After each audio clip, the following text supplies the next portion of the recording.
Two persons of the same family were killed by lightning as thunderstorms lashed different parts of Assam on Friday morning. The incident was reported from Senimara village in Sivsagar district when the two farmers identified as 35-year-old Ajay Ram Yain and 28-year-old Digonto Mili were harvesting paddy in the fields. 5 others identified as Rumi Mili, Ganesh Mili, Putul Yain, Urmila Yain and Ajay's son Bikram were also injured in the lightning strike and were rushed to Sivsagar Civil Hospital. ৰাতিপুৱা মানে 7টামান বাজিছে এতিয়া মানে ভন্ডি কিজনী ধান কাটি আছিল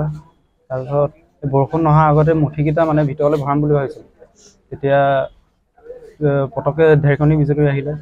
আৰু দেতা আৰু মামা লৰাটো স্পটেড হ'ল আৰু মোৰ এই মাথাত পৰিলে এও হাতত পৰিলে আৰু ভন্টি হাতত পৰিছে ডক্টৰে কি কৈছে ডক্টৰে এতিয়া ৰিপৰ্টটো দেখাইছে নৰ্মেল বুলি কৈছে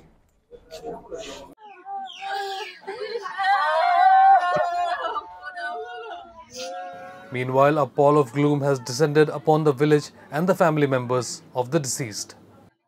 Actually, অতি দুখজনক খবৰ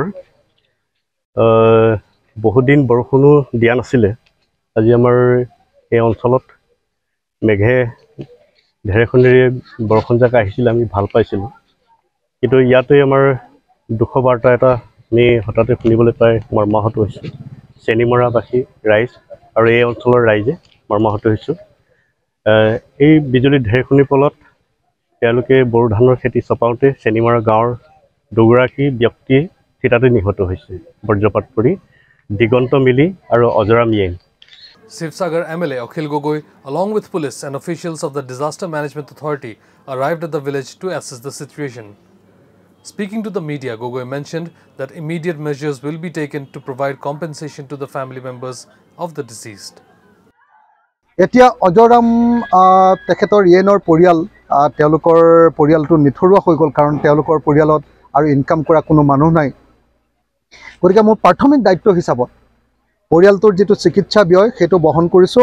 অন্তুষ্টি ক্ৰিয়াৰ কাৰণে যেটো খা খৰচ আছে সেই খৰচখিনি মই নিজে ইতিমধ্যে বহন কৰি থৈ আহিছো পৰিয়ালৰ ওচৰত তাৰ পাছত আৰু এটা কাম কৰিব খুজিছো যেটো আমাৰ পোষ্টমৰ্টমৰ কাৰণে যিখিনি খা খৰচ হ'ব যিখিনি ব্যৱস্থা কৰিব লাগিব ইয়াৰ পৰা নিয়াৰ পৰা অনা নিয়া গুটেখিনি ব্যৱস্থা মই কৰিবলৈ ব্যৱস্থা লৈছো আৰু এনেকুৱা ধৰণৰ প্ৰাকৃতিক দুৰ্যোগত যেতিয়া কাৰোবাৰ মৃত্যু ঘটে তেওঁলোকৰ পৰিয়ালক যেটো ক্ষতিপূৰণ চৰকাৰীভাৱে দিব লাগে তাৰ ব্যৱস্থা ইতিমধ্যে তাৰ কাৰণে মই মেজিষ্ট্ৰেটক সকলো ব্যৱস্থা গ্ৰহণ কৰিবলৈ নিৰ্দেশ দিছো কামখিনি আৰম্ভ কৰিবৰ কাৰণে নিৰ্দেশ দিছো মই নিজে দুৰ্যোগ ব্যৱস্থাপনাৰ মন্ত্ৰীৰ লগতো কথা পাতিম কিমান বেছি পৰিমাণে পৰিয়ালটোৰ কাৰণে ক্ষতিপূৰণখিনি উলিয়াই দিব পাৰে তাৰ ব্যৱস্থা গ্ৰহণ কৰিম আৰু লগতে যিখিনি আমাৰ কামকাজ যেনেকৈ ধৰক এতিয়া যেটো দবুৰ পূজা আয়োজন কৰে তাৰ যিখিনি খা খৰচ সেইখিনিও যাতে মোৰ পিনৰ পৰা বহন কৰিব পাৰো মই তাৰ কাৰণে ব্যৱস্থা গ্ৰহণ কৰিম